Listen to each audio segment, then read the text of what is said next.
Welcome to another Next Gen CAM best practices training for PowerMill. The reason why we chose this tolerance really is after being in applications for PowerMill for several years, I tend to see a trend on the different ways people use tolerances. And of course, you can take most of this as it is as just advice as far as how to use tolerances within PowerMill. I mean, really and truly, these are just more or less guidelines for the most part. But there are some situations in PowerMill that if you utilize the wrong tolerances in the wrong way in specific locations, you end up with long calculation times, miscalculations in the toolpath, errant toolpath that oftentimes can result in gouges or overthinking the leads and links in specific situations. I mean, there's a lot of things within tolerances that I think if this webinar explains them well enough, hopefully can shed some light on that, on the subject itself. So hopefully we can cover some of this. We are on a new platform here. So this is on the Zoom platform. So this is the first time for me running a webinar here in the Zoom platform. Hopefully my screen looks like everything's going and should be okay, and I'm recording. So yeah, let's dive into it here. So today's demonstration, kind of the things we're going to go over here, dealing with tolerances, particularly in PowerMill, but overall with CAM in general. I'm going to take a brief look at a real quick slide. I like to keep things in the software as much as possible with these best practices.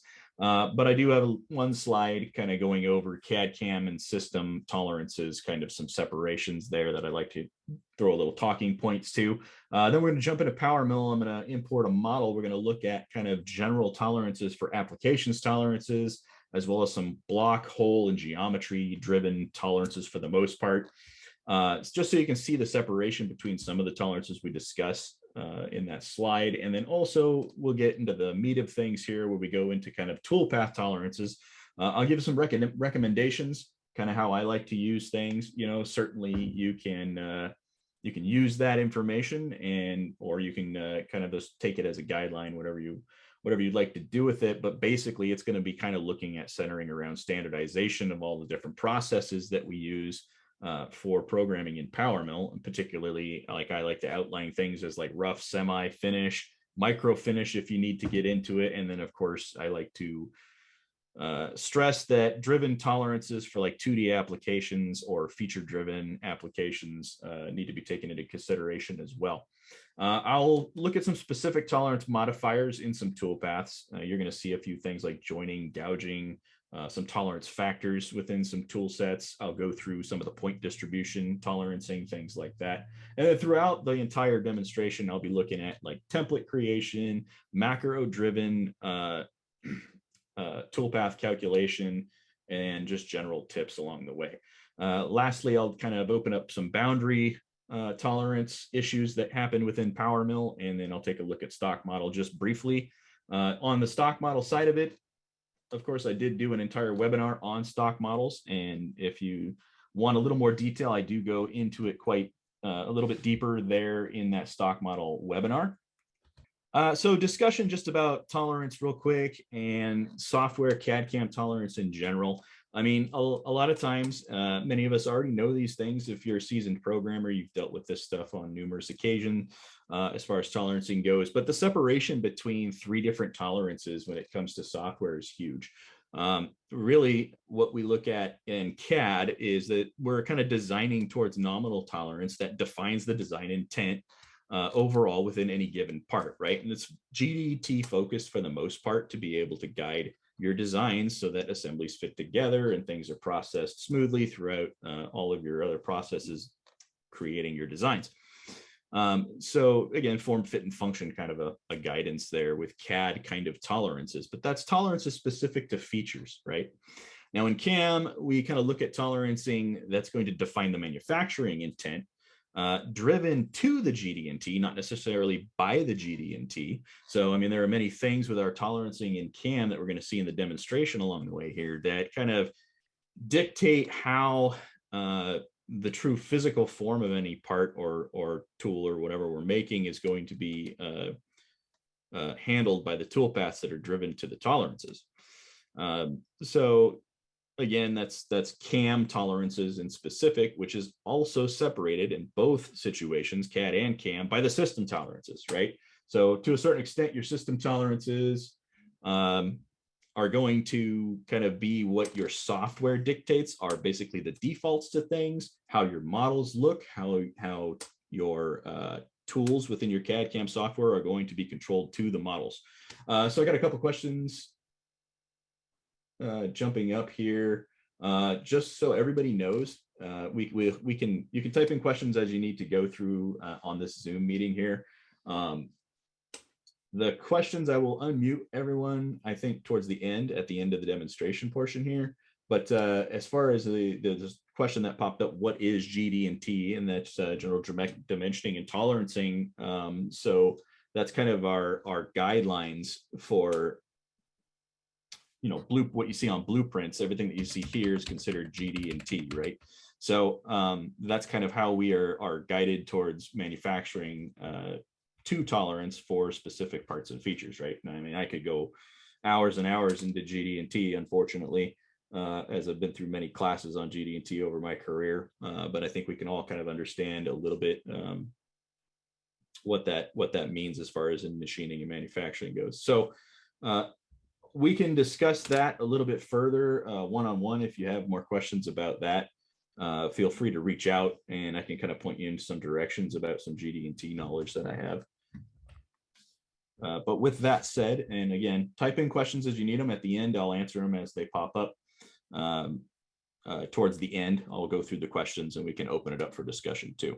So I'm going to go ahead and jump into PowerMill real quick, just so we can start things off here. And I'm starting off from a blank slate, just to kind of go over system tolerances in general, things that you look at within software, some things that I see users doing inside of software that some of it can help, some of it can hinder. And it just really depends on the quality of the models you're getting. But in PowerMill, we can kind of set things up more or less for success, right? And starting things out, I just want to state that generally in all CAD CAM software, the vanilla state that your software is set up to within your applications options. If I go to File and Options out here into Applications Options, that'll pop up here. Most of the time, these are going to be pretty straightforward, and you're going to have successful application of toolpaths to things. The things that I do like to go over within PowerMill are kind of some of these general tolerancing, the polygonalization tolerance. What this is how your model surface edges are going to be toleranced within PowerMill. And this is kind of the one that really, it counts as far as the model is concerned. As far as when you bring your model in, things like that. There are some other things we're going to go over here in a second that you'll be able to see, and things that I like to alter. I'm going to pull up my PowerMill user macro here shortly so you can see how I like to handle that and manage it so that things happen kind of right off the cuff. But these kinds of tolerances that we see in here, these are all our settings tolerances, and these kind of drive PowerMill in general towards whatever models we bring in from any CAD resource. And again, these are system tolerances, along with like view tolerances, things like our graphics tolerances, things like that. So you see my drawing tolerance right now is set to 5,000. So I'm going to go ahead and leave that. I'm going to pull in a model so you can kind of see what I'm talking about as far as some of these tolerances are concerned within our system. I'll go ahead and cancel that out. Let me just drag in one of my models for today. It's going to be a mold plate.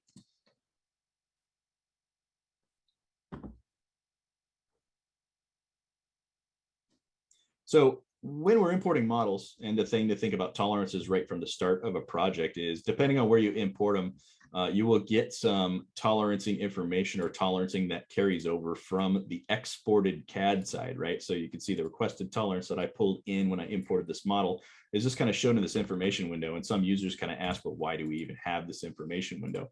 Well, I have had cases in the past where I've gotten bad solid models from customers. I don't see it as much nowadays because, again, most CAD application systems have pretty successful tolerances set up to them for import, export, and utilization on their side of it. With PowerMill, this just gives us a little bit of information on the model itself. Now, if I zoom into this this model from the start, things are looking pretty crisp. But if I get real close, you can see I've got another system setting in here that PowerMill uses, and that's my view settings from my view tab in my appearances here, I do have some shading tolerances in here. Now, this isn't what's driving my toolpath. This is just what's driving my graphics card so that my graphics rather, so that I can have that a little looser on my computer to save more resources if I need to, right? So generally what I like to do is if I need to and I need to focus on something, I want to see it really crisp. I do have settings here within the shading tolerance that I can just alter this. And if I bump that up to say 4/10, and I usually try to keep it around 1/1000 to 4/10 for really crisp models, I can recycle my view and the edges are going to get a little crisper.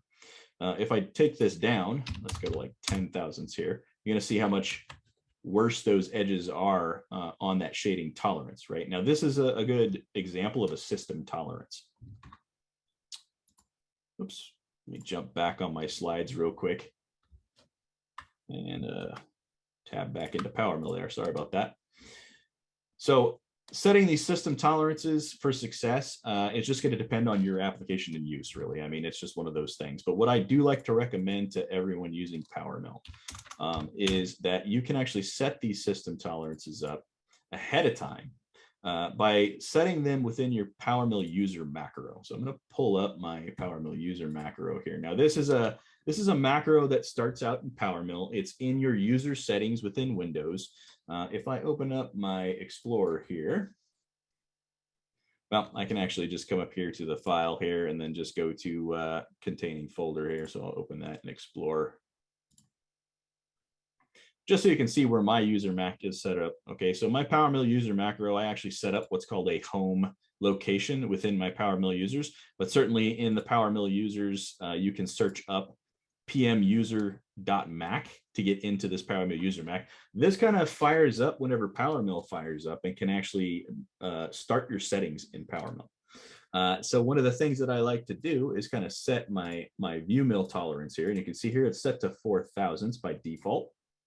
And if I just add another 0 to this, then what that's going to do is every time I start up PowerMill, those view options are actually going to start up.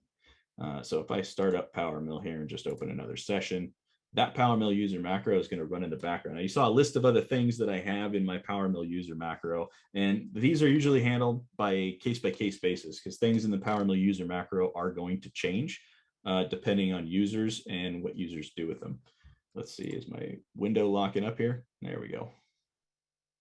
Sometimes with the Zoom recording and the Zoom meetings, I've noticed it's a little slower here to fire up. But you'll see here my little blue circle there is going around in circles. It's adding everything that I like to add to PowerMill and adjusting any settings in my PowerMill project session. So just as you can see here, I can go to my view, come up to my applications, open that up, and there's that 4/10 right when I start PowerMill up. So that's going to start out kind of with my shading tolerance is tight, where I kind of like to view models at that point. Now, if you don't have computer resources, I don't recommend going into tenths. Certainly 1 or 2/1000 is also okay as far as PowerMill view tolerances are concerned. I'm going to go ahead and minimize that. Let's jump back into the macro real quick. So basically how I go about getting this stuff into my user macro, just so everyone can see how to do that. It's actually fairly easy if you want to do this on your own. Of course, you can reach out to us any point in time at NextGen Cam. But I'll do that from that session there. I'm going to go ahead and go to my home tab here, and I'm going to open up my Echo commands. Now, in previous webinars, I've opened up Echo commands and I've kind of shown users how command features work inside of PowerMill. I usually come to these things just to find out exactly what PowerMill is doing whenever I click a button or set a feature. In this case, when I click on the view tab from the ribbon, you'll see there it's going to have the ribbon interface command. It's going to have the interface to pull up my model drawing options. Right here, I just adjust that setting there. You'll see I get the actual command that's going to force that setting to input there into PowerMill. And there's my view, model, shade tolerance, and then the tolerance within the double quotes to allow it to set. So if I just copy that, I can open up my PowerMill user macro, and you don't have to use Notepad++ for this. You can use Notepad, regular Notepad, to open up any .mac file to be able to do this. And I can just basically set this in this startup file wherever I want. In this case, I would just paste it in, Control V to set that in that field. All right, again, anyone who wants assistance with that, feel free to throw a ticket into our system online for a support request, and we're happy to help you out with setting anything you want within your PowerMill user macro. And that's kind of how I like to set system tolerances. I don't like to have things in the actual startup macro for PowerMill. More or less, if you do that within the user preferences here in the PM user macro, that sticks with just me as a user on this PowerMill seat session on this computer. So anything that I need customized would just process through. And that includes leads and links setups, things that like the height setup is another one that a lot of people like to look at when they go into toolpath connections. Something that you may want to do, and something I recommend, is to change this to block safe point. So again, I'll pop open echo commands here. Maybe I do first safe point 99% of the time. I can actually just take that, and you want to take that, any of the r slash r's that's in there, so it's a return. You just copy everything within the brackets there, go to your PowerMill user macro, and paste those in there. So it's that easy to adjust that. That way, whenever PowerMill fires up, I'm going to have that already set within my forms. Now, reset forms will reset you to default. Just keep that in mind on some of these things. But for the most part, when I start a session, this is the best way to get off on the right foot as far as system settings go. So I'll go ahead and close that out. Let's go ahead and take a look at some other places tolerances show up other than toolpaths. All right, and starting out with our block, something I see users do often is come down here and set this tolerance here a lot tighter than it needs to be. The default tolerance actually works fairly well. I usually go by about a 5,000ths guideline on this. So I would usually set that to 5,000ths and then take this tolerance here and copy it into my PM user macro. That way it sets that when I fire up PowerMill as well. So that's just another thing that I might start out doing. Just paste that in there and hit save. So next time I start PowerMill, my block tolerance should be set default to 5,000ths when I open that block command. Now, with the block estimate tolerance, all right, so what we're looking at here is when we calculate our block, this is how PowerMill is going to shrink wrap that block to our project, to our part, whatever's selected, right? And the way that it works is really based more off of the shape or form of whatever we're selecting for surfaces and how close in tolerance we want to get to this. Now, here's the rule of thumb, and this is kind of a general rule of thumb for tolerances in PowerMill, all right? Tighter is not always better. A lot of tolerances are actually based on what the system is looking for. And if you aren't looking for something smaller than your edge tolerances or your surface tolerances within your project, then it's not necessary to go into tighter tolerance. And the pitfall to making things tighter is that if I hit calculate to this, you see how the calculation bar, the status bar at the very bottom of our screen here on the right-hand side down here, if I hit calculate, that shoots by really fast. Now, the smaller I make my tolerance, you'll see how much longer. That just takes a little bit longer, and I can even go into increased decimal places and microns here if we want to. That's going to take even longer to calculate. Now, this is just a block, so it's not even something that's even that critical when we really think about it. But just as a general starting out, just one of those big tips for every user that I like to explain within the class is that tolerance doesn't always necessarily need to be tight. All right, and for pretty much everything with the toolpaths aside, a general tolerance within 2 to 5,000ths is kind of the best practice guideline. All right, start out with that. If you need to go sharper, then you can go sharper. Now, in block in particular, a situation where you might actually need to sharpen up those tolerances would be if I were focusing on a specific feature. All right, so if I wanted to calculate a block around a specific feature, I would want that edge tolerance to be a little bit tighter just to take that edge into consideration. Now, if you look at the picture on the screen here in the graphics here, you'll see kind of a silhouette at the edge of the block. Right now, if I sharpen that up, calculate that, you're going to see that edge and that little stripe down the middle of that hole clean up just a little bit. Now, most times, that right there is not necessary. Even with this feature, I would say that 5 thou on the calculation is pretty good. If I want to give my toolpath a little more room to work on the block, what I actually want to use is my expansion tool. This takes up less resources within PowerMill. All right, so this is going to be a huge help to those. I would actually want to just increase the expansion by 10 thousandths to give it a little wiggle room around the whole feature to work in this case. And then the biggest thing that we see when we use the block tolerance, where we see these changes really, is if I go outside a box and I go into something like a cylinder, and then I calculate that cylinder, edge tolerance around that cylinder is what it's looking at when it's doing the tolerance here. Now, if I have this set to 5 thousandths, and there's some features on our part here that are really small. If I zoom in here, you're going to see these little 10 thou holes here, right? So my edge is here. I need to sharpen up my view, and you can see that since my view tolerance is set pretty loose in this session right now, I didn't actually reopen this. I'll have to come into my view options here. I got a shortcut. Let's tighten this up to 4/10. You see now it's starting to triangulate that from those drawing options there, right?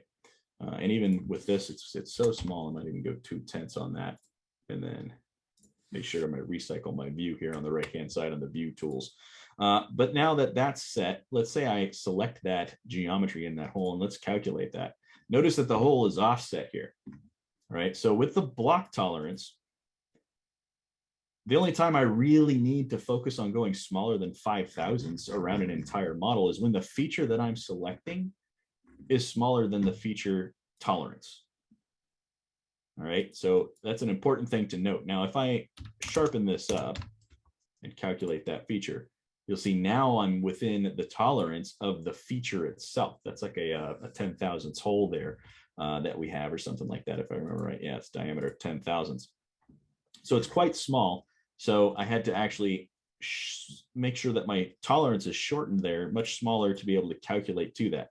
But by general rule of thumb, I start out with something like 5 thousandths. And if I do need to sharpen it up from there, that's where I will sharpen that up. If you start your PowerMill sessions off with tighter tolerances, you're going to notice an increase in calculation time overall. And this is just with the block. It's minute, the calculation time, but it is still a resource that PowerMill has to think about. And if we go about creating blocks at much more detailed types of creations, such as boundary or triangles, is more set by the model itself, but something like a spun profile or a pattern, those things are going to be just a little bit more resource intense. And it's not something that you really need to worry about, but just to keep it in mind, block tolerance in general, I like to kind of keep things at about 5 thousandths. I'm going to go ahead and fit screen here real quick, and click out in space and just calculate this model overall with a block. And I'll accept that. And let's just go ahead and look at some other tolerances here that we're going to see these kind of similar situations, right? So one of those is going to be when we go into hole creation, when we create hole features. So I'm just going to smack the create button here and look at this create from model feature. This tolerance is somewhat similar to how that block tolerance works. It's not always going to be the case where a smaller tolerance is needed to find the majority of my holes. Now in this model, if I apply the selection of our model first and hit apply to that, we're going to get our hole features calculated on our model. But you'll notice that those tiny holes are kind of missing out of the center of that calculation. So if I know those features are there in those vent holes and I need them for a process, in this case, those holes will more likely be hole popped or wired or something in there. But if I needed those features within PowerMill, well, that's when I would actually come in and alter this tolerance to calculate tighter. And then I can reapply the hole selection. Now you'll see those 5 thousandths and 10 thousandths vent holes that are going to show up within that block there. And that's kind of how I dictate my tolerancing for things like this, for things like the block and holes. And it's just important to note that it's just not necessary to start things out that tight. All right. But it's something that does happen every once in a while. I have had customers have very small micro machining features that they have to come in and find, and PowerMill is ignoring those features. So the tip with this is that if you're not getting your holes and you're not seeing your holes and they're very small, chances are these tolerances are too loose, and you just need to tighten them up accordingly to find those features. All right, I'm going to go ahead and kind of jump into,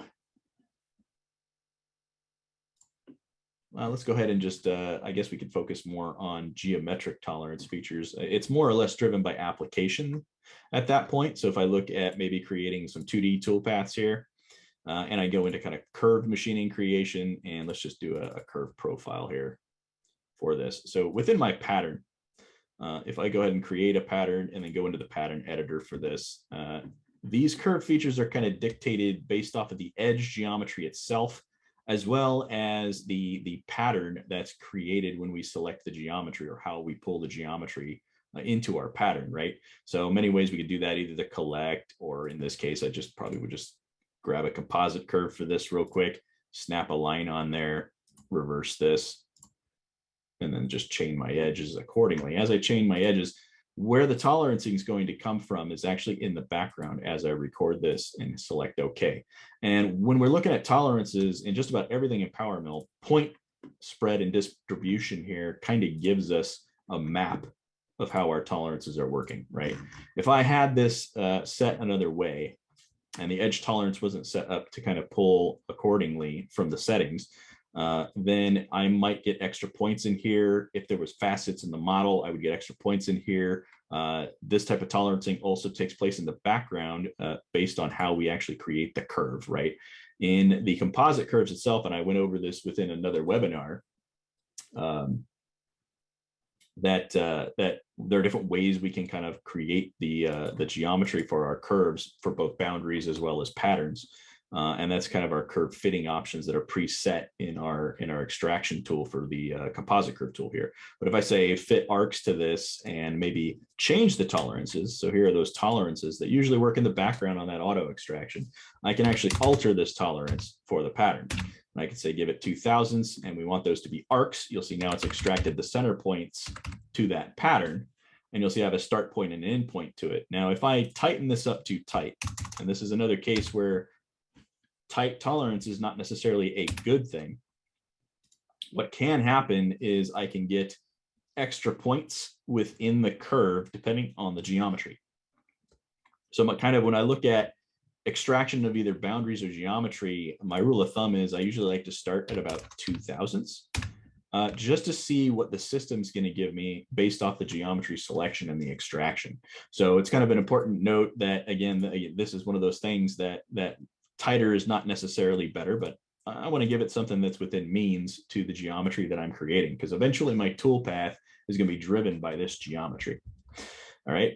So just keep that in mind when you're creating patterns and boundaries. You can, of course, change that. If I change that and do this as like a spline fit and change that tolerance to like 10,000ths, we're going to get a much uglier result out of our pattern. So be aware that too loose can also be your enemy here when we talk about tolerancing with geometry. If you look at that now with 10,000ths, we basically told PowerMill, hey, you know what? As long as you see that edge, you can deviate from it within 10,000ths of that tolerance. So too little, too tight of tolerance rather can be your enemy, just because it will give you more points, and you may end up with more facets in your toolpath that can result in bad surface finish, or maybe a little deflection at some points, a hesitation on the toolpath for a microsecond, things like that. That can happen from too tight of tolerance on this type of geometry creation. Too loose is going to cut corners, because you're now telling it to deviate away from whatever geometry you're creating. But if I go maybe something like 1,000ths on this, it might even get closer. Now, at some point, if you go too far, it loses the edge itself in PowerMill. So it's important to keep in your edit session here in PowerMill and just go ahead and undo to get back to what you need to be at. And then, of course, you can change those tolerances as you need to. Now, throughout PowerMill, when we create geometry, you're going to see tolerance pop up. And that's where I like to just hit home. Bear in mind, a general nominal tolerance of like 1 thou or 2 is a pretty decent place to start. Tighter can get you into some situations that you won't like on your machining results, which you won't catch until you get out to your machine tool and actually run a contour toolpath or a profile toolpath. And then loose is going to cut corners. And 90% of the time you're going to see that. But if you get working too fast, you might miss it. So keep that in mind. I'm going to go ahead and accept that just to have that curve in there. Now, looking at our toolpaths for the first time, this is a 2D toolpath, so we're going to kind of just cover it while we're here. The tolerance by the general tolerance that was set here in PowerMill is set to 10 thousandths. Now, this is a toolpath tolerance, and generally what I like to say about toolpath tolerances is I go back to my basic recommendation rule, where is it roughing, is it semi-finishing, is it finishing, am I getting micro finished, or is this driven? Is this a driven tolerance? So this is a driven tolerance, and generally it's going to be driven by my GD&T, my blueprint, whatever my print says, whatever my drawing says, that's what's going to drive this particular feature. So if I need this to be extremely tight, I will definitely set my tolerance accordingly, right? Now, again, the rule does apply where if I calculate this, and I'll set this lower limit to Z there and just calculate a quick toolpath on here. Whoops, don't have a tool selected. Let's change that.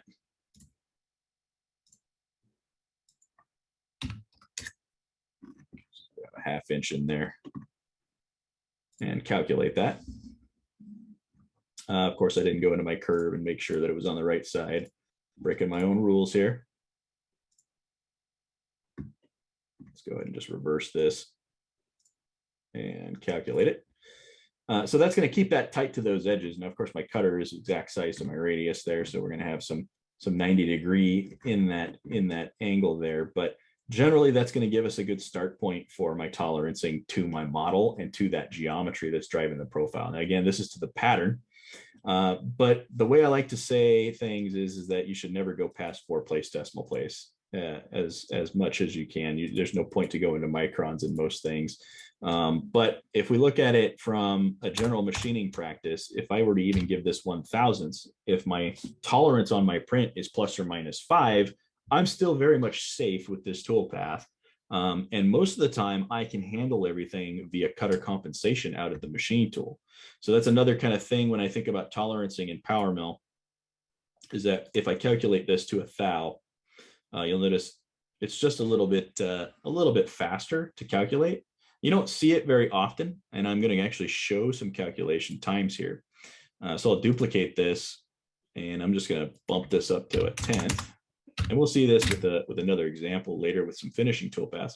But I'll go ahead and calculate that just a little bit longer, right? We don't see it until we actually get into viewing the time itself in such a simple toolpath, right? But it is there in the background, taking a little bit longer and taking more resources to actually process that. So if I look at my calculation time, I mean, it's not so under a second or so it's not even going to show up on this. I'll go ahead and go into a finished toolpath later so we can see those calculation times and how extreme things can actually be when we think about upping our tolerance to things. So guidance for tolerance for especially 2D processes or feature-driven toolpaths, I would say let your print and your process dictate that. We're looking for nominal tolerance 90% of the time. Usually never go below 2/10 within a toolpath though, because again, I can handle a lot of things like true positions out of the machine tool, or comping things out rather, right? Profiles, sorry. So with that, I'm going to hit OK to that, or well, we can calculate it. Close that out. I'm going to jump over to our other session of PowerMill. We're going to take a look at more roughing tolerances, toolpath tolerances on something more or less like a mold part here. So this is a simple demo part that we have here that we use in PowerMill quite often. I've got a couple of tools already set up here. We're going to take a look at recommendations for kind of roughing, finishing, semi-finishing, things like that, and how I like to drive things and kind of what my general recommendation is for these things. So I'll just go ahead and go to the Home tab, and with my 2-inch face mill selected here, I'll jump into model area clearance. I'm going to go ahead and do an offset model for this one. This generally doesn't matter what toolpath we're choosing unless you're working with Vortex, and we'll get to Vortex in a moment. But with tolerancing, when I look at roughing, now the starting tolerance for things here is going to be set to 10 thousandths, and that's the system default. My rule of thumb about roughing is I like to keep things on odd numbers as much as possible, right? I really like using like 7 thousandths or 8 thousandths for this, 9 thousandths even, not 10 thousandths. Even increments tend to cause problems with software. And this isn't just a PowerMill thing. This is over my years of other software experience. I hate even numbers in my tolerancing due to the fact that can leave sliver surfaces on things like stock models. It can leave gaps depending on what I'm doing. But the tolerance rule that I like to hit home on is that this tolerancing in your roughing strategies should kind of be dictated by your machine tool's capability for its look ahead function. Right now, inside of PowerMill and inside of every PowerMill post processor, we're able to kind of dictate your look ahead function at your machine tool. And for those of you who don't know what that is, if I jump into a post processor here, I've got a Matsuura Cubill X5 axis machine here that I love using. I love this machine, but basically Matsuura has functions within its look ahead that are driven per those tolerances. And we set the post processor up to post and output those tolerances based on what we put into the tolerance settings, right? The looser the tolerance, anything that's about, I think, 5 thousandths and above in this case, is going to output a R value of like R5 in my look ahead function. So my G131 is my look ahead in my code. My R value is going to give me that the look ahead process as well as the jerk function on the machine. So this is going to be a little bit looser. This is, of course, the post is in metric value, but this is going to basically output that to the machine so that the smoothing and the motion and the kinematics of the machine represents how I want to machine the part. So based off of our rule here is that in my roughing, I'm going to go ahead and do something above like whatever that 5 thousandths tolerance setting was. That way it goes into the roughing mode as it outputs in the post processor. I'll go ahead and do a rest machining on this as well, just so you can see a different tolerance, and we'll post this out so you can see it in the code. I'll go ahead and change my step over value here. And I just make that 1.5 for fun and something that makes some sense here. Little heavy on the cut, but that's fine when we calculate this. And I'll just go ahead and point out that in our thicknesses here, this is our stock to leave on our model. The one thing you never want to do is give yourself a tolerance or a thickness that's close to your tolerance. All right. What we do in our tolerance inside of every CAM software is we basically tell the algorithm, the background calculating how to basically put a mesh surface over these surfaces that are on our model and how close that's going to be. And we're telling it that, hey, you can make that within that distance, that tolerance distance. Now, in my slides, I had a pretty decent picture on this. So I'm just going to jump back here to my slides and jump back to this slide here, and we can kind of focus on that middle picture there. So you see in that middle picture, we've got total tolerance, and that's your distance. That's the tolerance setting that you're putting into that value in PowerMill. All right, and then we have the actual tolerance, which is kind of the median, right? That's your nominal setting. And then we've got a perfect toolpath, which doesn't exist. That's exactly on the model, and that's touching that tool projected onto the model. And it's not the tool that's actually touching it. It's actually a mesh calculation in the background. So you're actually calculating like an STL, a triangulated surface over the model at that tolerance distance. And every toolpath does that. Every software kind of handles everything kind of in that fashion. Well, before I jump out of that, I need to jump back on my slide guidance here. So if I look at that, if I set my thickness to that distance, well, there's a possibility to gouge into the next toolpath that I create. If I create a semi-finish at like 3 thou thickness or 5 thou thickness or something closer to the model, and my tolerance gets even tighter, well, there is possibility that I'm going to actually see the steps to this toolpath in the next toolpath. And if you're finishing, that can get you in a lot of trouble. That can leave gouges in your part, which is typically known if you've been programming and doing work like this for a while. You kind of already have seen those solutions probably or made these mistakes. But tolerance-wise, thickness-wise, I'm usually going a lot bigger at this point, usually 25, 30 thousandths, depending on material and conditions, but never get that thickness closer to that tolerance. Now, PowerMill will, of course, warn you that the calculation is below. So if I calculate this, I should get a pop-up. which I forgot to calculate a block. So let's just do that real quick. I should get a warning here. Number 1 plunge moves, but it looks like I disabled my warnings. You should get a warning when that happens. When your thickness is less than your tolerance, then usually you'll get a warning with PowerMill, and you can see a pop-up that should show up when you do that.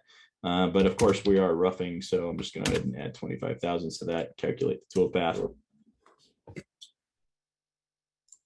I'm not going to worry about plunge moves or leads and links at this point. Just going to go ahead and have the toolpath calculated so that I can duplicate this, maybe grab a smaller tool and set up some rest machining here. So let's go ahead and just grab a smaller tool. I think I got a 3/4 in here that'll work.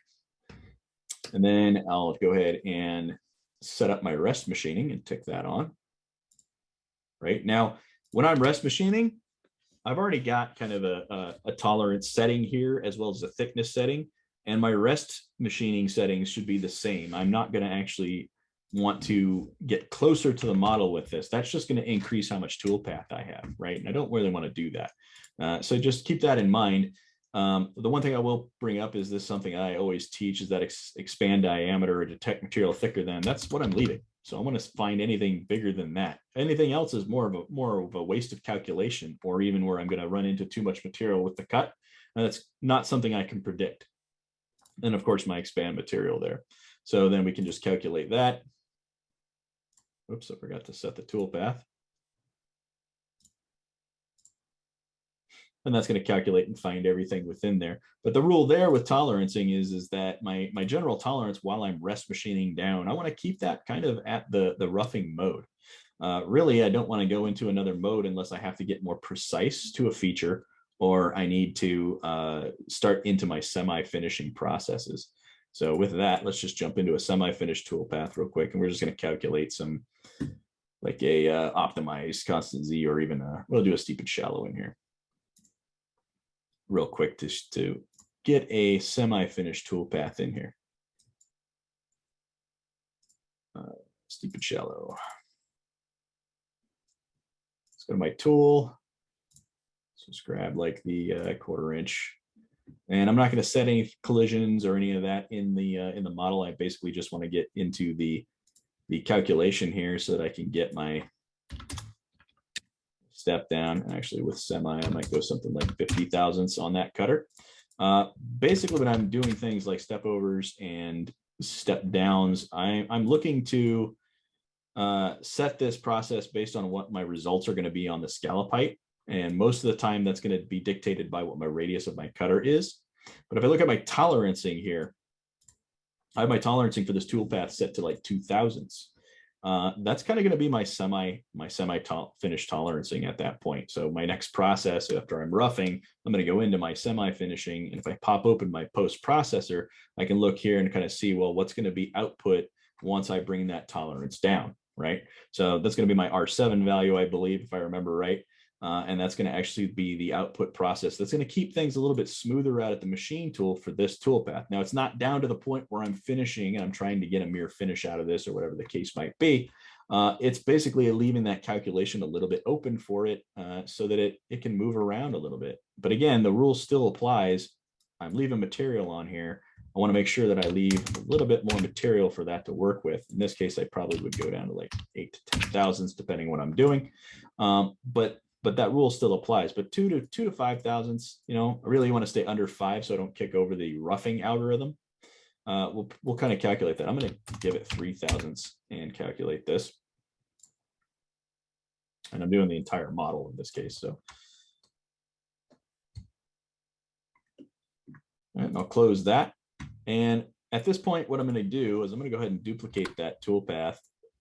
And I just had a hotkey to do that real quick. And I'm going to create the finish toolpath for this really fast. And I'm going to go into my settings. And let's go ahead and we'll use the same tool. We're just going to jack up our step down, our step over enough. And I'm leaving it a little loose for the calculation time right now for the webinar, more or less to save some time. But if we look at this and we see our scallop height, we're now getting closer. Our tolerance on this is going to be 0. Or not 0, sorry, tenths. Sorry, I'm moving ahead of myself here. Thickness is going to be 0. I'll go into like my 2/10, and that's going to kick out my finishing. One thing you'll notice when we tighten everything up, that calculation, again, that's going to take a little bit more time. Let me set my 0 thickness here. Now, here's another tip when we're dealing with going into finishing and tighter tolerances on a toolpath calculation. Utilize your Q function. I used to just use this when I was batch processing things or when I was doing very large projects, but I've come to really like queuing a project versus calculating it if I'm getting into tight tolerances on features, because now I can not spend the resources in my current PowerMill project to calculate the toolpath. Instead, this is going to go in the background and calculate in basically another separate open session of PowerMill. Now, the plus side to that is that I don't have to sit here and watch it and wait for it to process. I can continue machining. But the other side of it is if there was something wrong with the toolpath, if that toolpath crashed for some reason, my PowerMill session won't crash. Okay, so keep that in mind when you're tightening tolerances up as you need to. Cue the process versus calculating the process to save yourself the headache of having to wait for it, as well as having PowerMill possibly crash. Now, on very large projects, that becomes a problem. Oftentimes people try to done in one and finish everything in one shot. And in a bigger project, that's going to take considerable time for calculation, up to 30, 40 minutes, depending on what you're doing. I mean, it can get really intense depending on what you're machining. So queuing on that can just let you work on other things or other features as that calculates. So that's another tip there, is just use your queue process whenever you can. It's a good idea to do that versus calculating every time. So that's going to go ahead and process, and it's almost done. It's just it's in the scan process now. There it is, kicking it over. You saw that took just a little bit longer to calculate, but of course, my tolerance is being a lot tighter. My toolpath is going to be a lot closer to my model. Off my block. I'm getting more contact point out of that tool. And if I come into my toolpath options here and kind of look at my contact track, depending where the radius deviates on a sharp corner, of course, but everywhere else should be within 2/10 to the surface on that toolpath. Again, I wouldn't do this toolpath for the entire part, but just kind of showing you the differences in some tolerancing there, what we can look at as far as driving our processes. Now, again, just to kind of hit home on the standardization of things, your post and your look ahead functions should really dictate that. In the case of Haas, you're going to get G187, and the look ahead function is going to have an E value to it. It's either 1, 2, or 3. 1 being the process of roughing, 2 being semi-finish, and 3 being your fine finish, I think. That's very simplified, whereas a Matsuura machine or a Makino machine, higher end machines are going to have more processes to them. We actually have up to 11 in the Matsuura machine that we can use, drilling included on that. But those functions should be what we look at when we want to set this up. And again, we help you set this up within the post processors. Usually your post comes already packaged with it for the look ahead function. But that's how I drive those processes when I think of standardizing my tolerances. And on the shop floor or in your programming department, a good idea is to set these standards per machine, per application, right? And have these standards set so that everybody's utilizing the same tolerances for the tool paths that you're going to generate in your organization, right? I can't stress that if you have one guy using 1/10, one guy using 4/10, when it really matters, if you go to use one of those, you're going to be changing tolerances altogether. And if I go to change a tolerance on a toolpath, such as in an edit, that's just going to increase calculation time. All right, now I'm going to go ahead and change something in this toolpath, and I'm going to go ahead and queue it. So let's let's go ahead and take a look at the time it took to calculate this. And I just have a macro that does this for me here, that sets that time up. We can just look at it in echo commands here, and that's going to give me the time. Let's do that once again, just to whatever active toolpath that I have. So so it took about 39 total seconds to calculate through. And that's if we were to calculate it just outright. If I go ahead and come into my settings and I recycle this, If I needed to kick the toolpath over, it's a better idea to change something like a scallop height or a step over, even by a couple of tenths, just to get, come on now, just to get the recalculation of the toolpath. I've seen a lot of users come in and they change their tolerance back and forth to try and recalculate their toolpath. What you're doing when that happens is PowerMill actually has to retriangulate the surfaces. If you change your tolerance after a calculation, you're going through the complete calculation of that toolpath.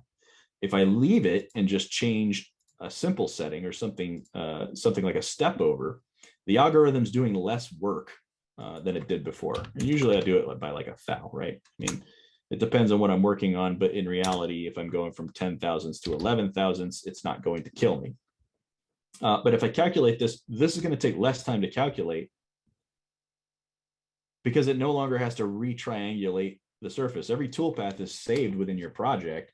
All the data is saved in the background. So in reality, this should take the same amount of time to calculate as the previous toolpath calculation. Whereas if I were to try to triangulate that, bump that up or down a tenth even, PowerMill has to retriangulate the whole thing, and the calculation time is going to increase a little bit. Again, on such a small part, it's not really that big of a deal. But if we look at larger projects, you certainly are going to see that calculation time increase, and that is going to cause you a little bit of headache, especially if you hit calculate instead of Q, like I just did. This should go by fairly quickly. But that time that it took to calculate that really shouldn't have changed. I mean, it looks like I upped it a little bit by seconds, but really the problem that you see is in bigger projects, you're going to see this. I'm going to recycle this real quick and just kind of explain that a little bit cleaner, I guess. Rule of thumb, if you're editing a toolpath and you want to recalculate a toolpath with a small value, or even just recalculate it for whatever reason, stock model use, don't change your tolerance because it does take a little bit longer. Change something else in the toolpath. Now the step over did take a little longer to calculate out, but tolerance is really the one that's going to hit home 99% of the time. Cancel that out. Put my toolpath here, change that back. Let's go ahead and take a look at Vortex real quick and some of the pitfalls I've seen in Vortex machining. I'm going to use this rest machining toolpath to do that. I'm going to duplicate it.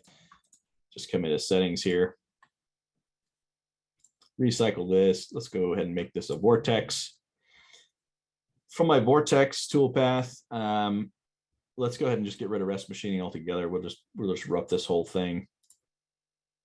And I'll untick rest machining. So something that I have seen users do is try to use the Vortex toolpaths, and it doesn't matter if it's from stock or from the model, getting too close in tolerance and trying to finish, right? This is a roughing toolpath. The algorithm is made to rough. If I try to tighten this tolerance up to say 2/10 and try to use it for some sort of finishing, or I've seen it in face milling, things like that, because they like the pattern of the toolpath is not made for that. And I've had customers call, say, my Vortex toolpath is hanging up, and it's hanging up at 35%, 36%, whatever it is. There's a percentage rate that it gets stuck on every time. That is the tolerance bandwidth of the calculation. And what is happening in the background on the Vortex toolpath is it's taking that tolerance, and for every tricordial move that it repositions, it has to triangulate that motion to the model. Now you're dealing with hours upon hours upon hours of tenths to the toolpath pattern to your part. So big thing in Vortex that I like to stress is you should never go below 5 thousandths on a Vortex toolpath. There's no reason to, and anything lower is going to drastically increase that calculation time. It's also going to hurt your project in the long run because the Vortex repositioning and the way the toolpath is meant, the tricordial repositioning, will leave marks in your part no matter what. I mean, it's just the nature of the toolpath. It is a roughing toolpath. And again, that's because every tricordial move has to triangulate and keep that tolerance of 2/10 away from the model. So it's very important to note that in that Vortex toolpath, I wouldn't go any lower than 5 thousandths. Typically 8 to 10 thousandths, 7 to 10 thousandths is a really great range as far as tolerance goes for most roughing. All right, and my number key decided to turn off, so there we go. I'm going to go ahead and just hit OK to this. I don't think I need to calculate the toolpath. That might just take too long anyway. We've got a short amount of time left for the hour we have today. And I really want to get into some of the other tolerancing. So I'll just click on my surface finish tolerancing, and let's go ahead and take a look at a setting in here that we're going to see other tolerances too. And that's point distribution, right? And I've made a video in the past on point distribution. This is controlling our points along our toolpaths. And if I turn on my points, it's basically controlling the calculation of the spread of these points as well as how they're calculated in output. Now, the thing that I like to show is that some users will come in and they'll start playing with these tolerances right away. This is a tolerance factor, all right? So this default of 0.5, that's actually 50% of your tolerance that's set here from your actual default model tolerance, your toolpath tolerance, rather, sorry. So this is actually already sharpening up that tolerance in that point distribution. The smaller you make this, the longer your calculation time is going to be, rather, right? Because this is going to basically half the factor of the tolerance and try to keep the toolpath algorithm on the surface to that tolerance. So realistically, a good starting point is 50% of your tolerance. It's at 1/10 at that point. It's not necessary to go much smaller than that. And then I also have kind of shown that we can up the tolerance here if we need to get like micro finishes or really fine finishes, or like, 7 to 20 RA or whatever we're looking for, by upping some of these tolerances. And in that case, I might even do like a quarter of a tolerance factor. But this mesh factor here, this is actually changing that triangulation within the tolerance in the background. Now, it's not necessary, but we can view this, and I do show that in the video that I made a while back. If I pop that open here, and I go into a control tab, secondary window within my viewings, I can actually draw the triangulation triangles, turn off my model, and I'll undraw the toolpath here. And you can kind of see where those triangulation points, this is what the 3D toolpath is blanketing over the surfaces. So each one of these little triangles is a touch point that's basically an anchor for a point or a nerve or to anchor itself to within the toolpath, right? So we're changing the tolerance here each time we lower this mesh factor and that triangulation tolerance. Just be aware of that.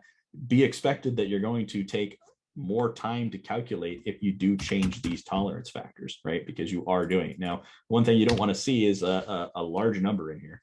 It's just not necessary. 1-to-1, it's not necessary. I would leave it at 0.5. I'd half your tolerance, and you're not looking to loosen things up when you're looking to change your point distribution. Most of the time, you're looking to tighten things up.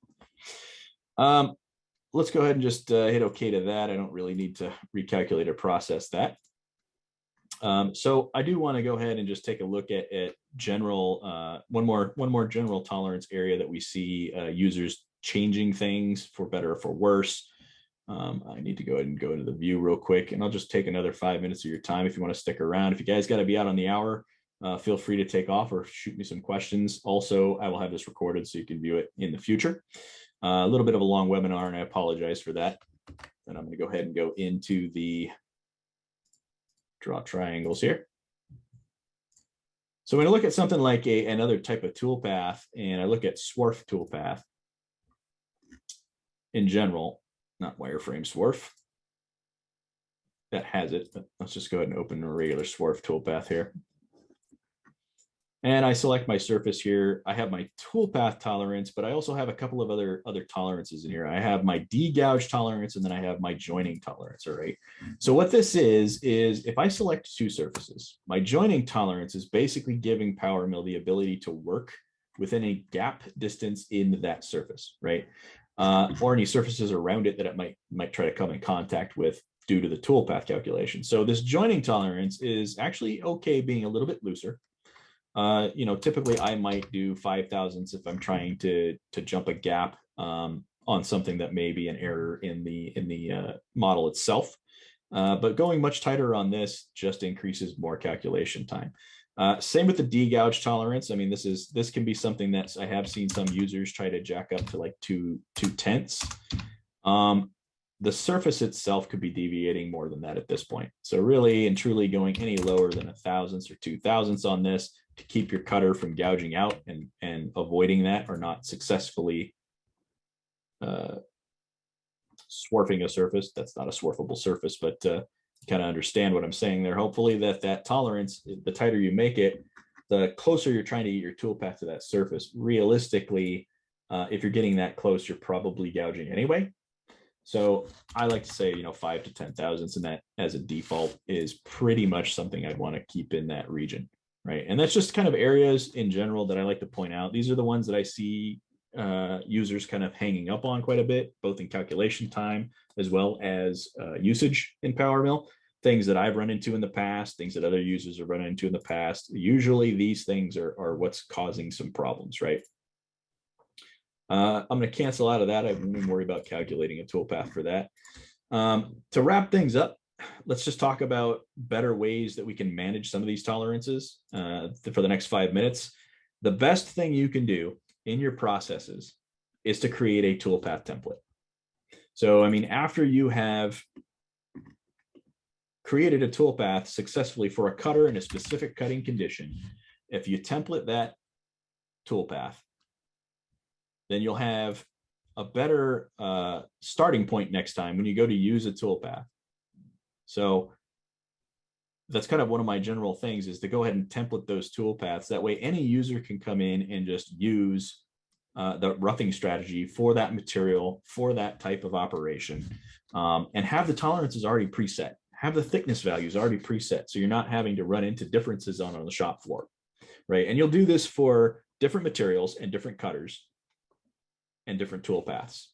But once you've templated them out, we can take things a step further in PowerMill. And a lot of users already know this. I'm just going to delete all the tool paths here. Go into my little demo tab here for a minute.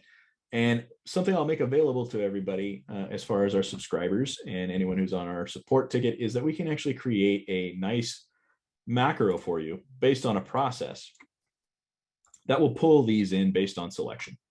So you'll see here I have a couple of different toolpaths that I can come in, and I can bring just any toolpath that's in this selection. Now this macro was created by John. He whipped this up. He's like, well, we could just make it anything we want and name it anything we want. And the macro basically works by, pull up my macro here. Sorry, guys.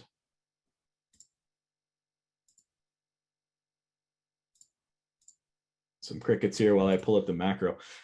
Basically anything within that roughing rest macro there that runs, and that's our roughing custom macro there, anything in this folder can be pulled in, and it's basically in sequential order is how it shows up with our selection here in the dropdown. But we can take any template for any toolpath, put it within a process, name it the process for you, and you can come in and select the toolpaths that you need. So if I need to rough and rest rough all of this, which I'm only going to go down to the 1 inch for this, and I'm going to hit OK to that. Let's make sure it blocks on. And that's going to add the tools, set the tool paths, set the heights. It's going to do everything for me, including the tolerancing. And it's going to apply that. So I didn't get a chance to kind of go into boundary tolerances. So my apologies for that, for running long on a couple of the subjects there. I would say that there's actually a glitch that's kind of happening with boundaries. Boundaries are kind of like what I showed with patterns as far as tolerancing goes, and I'll illustrate that in the long run here momentarily. But after we're done here, we can open it up for questions. Let me go ahead and turn that off, as well as the stock model. For boundaries, and let me just pop on an 1/8 inch tool. Let's just grab some surfaces and I'll create a boundary here. Just paintbrush something real quick. While I do that, let's take a look at the questions. Grab all these surfaces here. All right, and I'll just go to boundary, and we'll just do a contact point boundary. That takes just the model into consideration here. So we have our tolerance here and our edge tolerance for the boundary creation. So this is, again, another scan tolerance, right? The tighter I make this, what I've noticed in PowerMill and the last few builds is that depending on what I'm doing, I see a difference in the edge tolerance to the calculation. So it works okay with that. However, if I go into selected surface and I take my tool into consideration and I up this tolerance to like 2/10 and I apply it, occasionally what we'll see is jagged points, missed edges, and of course, increased calculation time. So you can kind of see that got really messy really fast. So again, this is kind of a scan tolerance to the edge of the surface. So a lot of users are thinking, okay, well, this is supposed to be the same as my toolpath. And you do get a pop-up warning erroring out saying, hey, you know, this is your toolpath and your boundary. They don't apply. They're not copacetic to each other there. I need to roll over curves on this. But really, I've noticed that they changed it over the last few builds of PowerMill. So it's like 2020 or something like that, 2021, where sometimes I have to actually come in and make this 2 thou in order to kick it over and get a smoother boundary out of it. And I don't know if other users have found that or not, but it's just one of those things I wanted to point out in our overall tolerance scheme here. Be aware, again, start out a little bit loose with your boundary tolerance. 1 to 2 thousandths seems to work just fine for me. 2 thou seems to be that magic number. I don't know why. I think there's a rounding error in there somewhere. But start out like around 2 thou. And if you need to, based off of the geometry, you know, then kind of jack the tolerance up as needed. And it's just going to help you with calculation time as well. Okay, so there's that 2/10. See, I just jacked it up to 2/10, and there's a huge error in the boundary where it's like popping away from the surface too much. Let's go back to 2 thou here and apply that, and it smooths itself out. So, I mean, that's kind of the pitfall I found in boundaries lately. It used to be that you really wanted your boundary to kind of be close enough to the edges, similar to your tool path. In this case, I think when it sees the tool itself, there's something going on in the background there. So just keep that in mind.